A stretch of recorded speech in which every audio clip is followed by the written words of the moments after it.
Tak sangka, benda yang paling kita seronok buat masa kecil dulu sebenarnya ada kaitan dengan keuangan kita hari ini. Dulu tuan-puan kita excited kumpul duit raya. Sanggup buka sampul satu-satu. Duduk atas lantai kira duit sampai ke malam. Lepas tu kita compare dengan adik-beradik.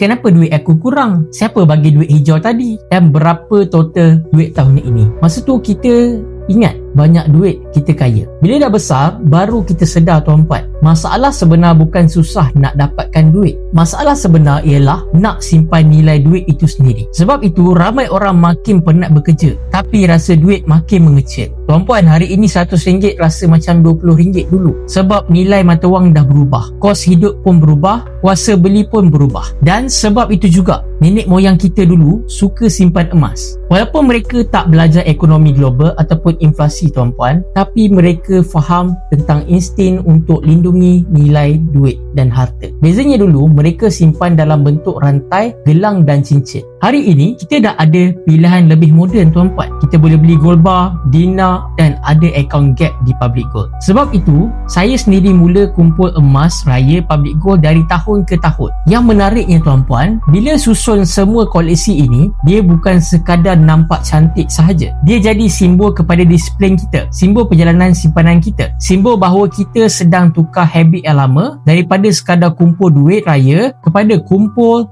aset yang menyimpan nilai. Ramai orang ingat simpan emas kena tunggu kaya dulu tuan-puan. Padahal dengan Public Gold, tuan-puan boleh beli emas rendah 100 pun boleh dengan menggunakan account gap. Tak perlu pun terus beli besar sebab hampir semua simpanan yang besar bermula dengan simpanan yang sikit-sikit. Macam kita dulu jugalah tuan-puan. Dari sampul raya kecil-kecil, itulah kita mula belajar erti menyimpan.